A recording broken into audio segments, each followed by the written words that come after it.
दोस्तों, अगर आप सेल्फ हेल्प बुक्स पढ़ते हो तो आपने ब्रायन ट्रेसी का नाम तो जरूर सुना होगा।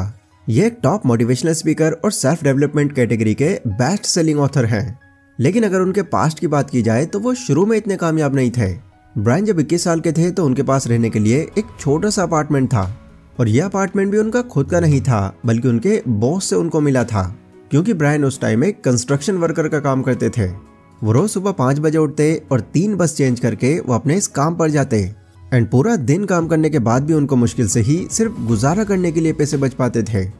एक दिन देर रात को टेबल पर बैठे बैठे ब्रायन ये सोचने लगे कि यार क्या है मेरी जिंदगी। उन्होंने खुद को देखा और अपने इस छोटे से घर को देखा, एंड उस रात वो इस बारे में बहुत ज्यादा ही डीप में सोचने लगे। उन्होंने एक्सेप्ट किया कि मैंने तो अपना हाई स्कूल भी पास नहीं किया है, और जितनी भी मेरी क्वालिफिकेशन है उसमें मैं क्या ही और काम कर सकता हूँ। ये सारी बातें सोचते सोचते ब्रायन ने ये रियलाइज किया कि अभी वो जैसी भी लाइफ जी रहे हैं वो उसके लिए खुद ही जिम्मेदार हैं। जब तक वो खुद अपने आप को नहीं बदलेंगे तब तक कुछ भी नहीं बदलेगा। अब वो अपने बचपन को कोसने की जगह अपना फ्यूचर बनाना चाहते थे। उन्होंने खुद को वापस से पटरी पर लाने के लिए फिर पढ़ना और सीखना शुरू कर दिया। वो अपना टाइम ऑडियो प्रोग्राम सुनने और सेमिनार्स अटेंड करने में ज़्यादा देने लगे। ये चीज़ें एंटरटेनमेंट के मुकाबले थोड़ी बोरिंग थीं, बट क्योंकि उनको ये समझ आ गया था कि अपने सपने पूरे करने के लिए उनको ये चीज़ें सीखनी ही पड़ेंगी, इसीलिए वो सीखते रहे और कभी पीछे नहीं हटे। और आज हम सभी जानते हैं कि वो इस दुनिया के कितने कामयाब इंसान हैं। तो दोस्तों, बहानेबाजी छोड़कर एक हाई स्कूल अंडर ग्रेजुएट से दुनिया के एक बेस्ट सेलिंग ऑथर बनने तक का सफर उन्होंने कैसे तय किया? उन्होंने अपने इन लाइफ लेसन्स पर एक पूरी बुक लिखी है जिसका नाम ही नो एक्सक्यूजेज है। इसमें ऑथर ने अपनी लाइफ एक्सपीरियंस के बेस पर कई ऐसे तरीके बताए हैं जो आपकी इस चीजें टालने की आदत को खत्म करके आपको काम करने पर मजबूर कर देंगे। तो इस टालने की सिचुएशन से अगर आपको बाहर निकलना है और खुद एक समय का पाबंद इंसान बनना है तो इस वीडियो को एंड तक जरूर देखना, ये आपके बहुत काम आएगी। So let's begin. Number 1, accept responsibility. क्या कभी आपको किसी दूसरे को देखकर ये फील हुआ है कि यार ये इंसान हर काम को एग्जैक्ट टाइम पर कैसे कर लेता है, और इधर मैं अपने कामों पर कितना भी फोकस लगा लूं मेरा फिर भी टाइम पर नहीं हो पाता? अगर हाँ तो उसके लिए फिर शायद आपके मन में ये ख्याल आ जाए कि ये इंसान शायद कोई अलग स्किल लेकर बैठा है। पर ब्रायन कहते हैं कि उन लोगों के अंदर ये कोई स्किल नहीं है बल्कि ये सेल्फ डिसिप्लिन का कमाल है।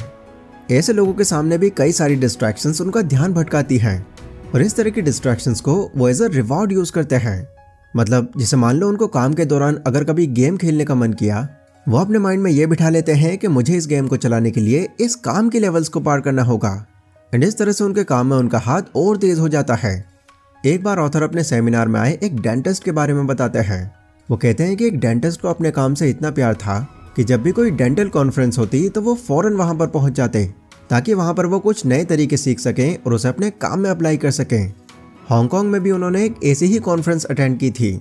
उसमें एक जापानीज डेंटिस्ट ने उनको एक ऐसा तरीका बताया जिससे उनके पेशेंट के दांतों को हमेशा के लिए ठीक किया जा सकता था। ये सीख मिलते ही वो ज्यादा सोच विचार न करते हुए तुरंत यूएस पहुंच गए और एक नया बोर्ड लगाकर अपनी उस न्यू टेक्निक्स को लोगों पर अप्लाई करना शुरू कर दिया। ये तरीका लोगों को इतना पसंद आया कि कुछ ही सालों में वो डेंटिस्ट यूएस के अंदर बहुत ज्यादा पॉपुलर हो गए। अब उनके पेशेंट सिर्फ अमेरिका से ही नहीं बल्कि बाहर की कंट्री से भी आने लगे। उनकी इतनी अच्छी सक्सेस उनको 55 साल की एज में मिल गई। ये स्टोरी के थ्रू ऑथर हमको ये बताना चाहते हैं कि अगर हम अपने कामों को लेकर एक जिम्मेदारी की नज़र से चलें और माइंड में ये रखें कि यही वो काम है जो आपको सक्सेस की तरफ ले जा सकता है, तो फिर आप खुद अपने किसी काम को एक काम की तरह नहीं बल्कि एक जिम्मेदारी की तरह देखोगे। स्टार्टिंग में मैंने जो ऑथर की कहानी सुनाई थी वो भी इसी पॉइंट पर बेस्ड थी। जब ऑथर को ये समझ आ गया कि अगर इसी तरह चलता रहा तो मैं तो गरीबी में ही बूढ़ा हो जाऊंगा, देन उन्होंने फिर अपने सभी कामों को एक जिम्मेदारी की नज़र से देखा और खुद के अंदर सेल्फ डिसिप्लिन पैदा किया। देखो, इसे फॉलो करने से हो सकता है कि शुरुआत में आपका ध्यान वापस से कहीं और भटक जाए, पर जैसे ही आपको फिर से याद आए आपको तुरंत अपने काम पर लग जाना है, क्योंकि डिस्ट्रैक्ट होना भी एक आदत है जो धीरे धीरे ही जाती है। Number 2, complete the disaster report. Focus के बारे में हम सभी लोग जानते हैं। हम सब ने सुन रखा है कि अगर हम किसी काम पर लगातार फोकस करते रहें तो हम जरूर कामयाब होंगे। पर यह चीज पता होने के बाद भी हमारा फोकस कर पाना इतना मुश्किल क्यों हो जाता है? ऑथर इसके 2 रीजंस बताते हैं। पहला तो ये कि आप अपने उस काम को लेकर सीरियस ही नहीं हो, और दूसरा ये कि आपको अपने उस काम को लेकर बहुत डाउट्स बने हुए हैं। डाउट यानी कि आप अभी भी कंफ्यूज हो कि ये काम आपको आगे चलकर ज्यादा फायदा दे पाएगा या नहीं। कहीं ऐसा ना हो कि मैं अपने इस काम पर टाइम बर्बाद करता रह जाऊं और इससे आगे कोई फायदा ना मिले मुझे। तो इन दो रीजंस की वजह से लोग काम खत्म करना तो दूर उसको स्टार्ट तक नहीं करते। लेकिन इनको ओवरकम करने के लिए ऑथर ने एक फॉर्मूला बनाया है जिसे डिजास्टर रिपोर्ट कहते हैं। इस रिपोर्ट को बनाकर आप अपने हर डाउट को क्लियर कर सकते हो और अपने काम में दिलचस्पी बना सकते हो। ये बहुत सिंपल है, आपको सिर्फ 4 स्टेप्स को समझना है, जिसमें पहला स्टेप है डिस्क्राइब योर डाउट क्लियरली।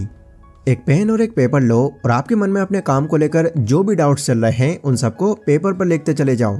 अब इनको ठीक से ऑब्जर्व करके ये देखो कि ये बातें जो आपको आपका काम करने के लिए रोक रही हैं, क्या ये वाकई में सेंस बना रही हैं?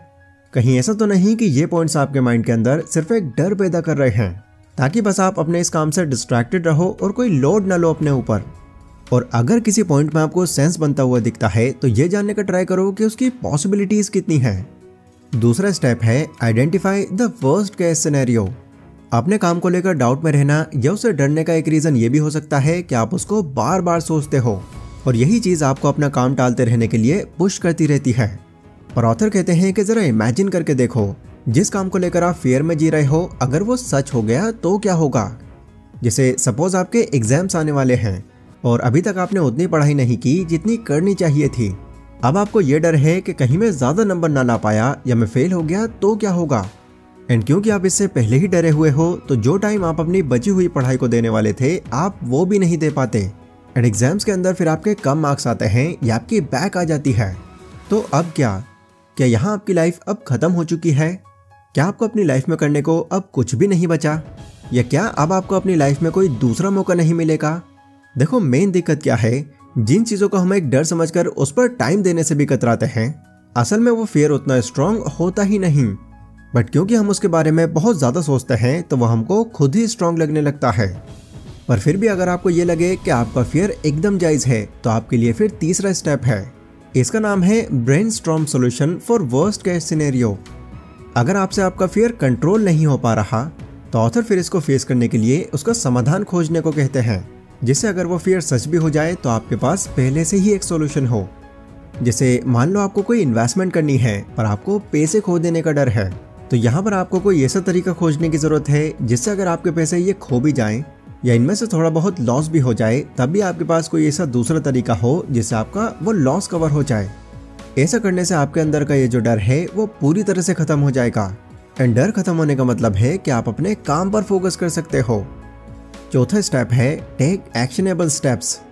ब्रायन फिर सेमिनार में आई एक लड़की के बारे में बताते हैं। उनके सेमिनार में एक लड़की आई थी जिनका रिलेशन उनके बॉस से बहुत खराब चल रहा था।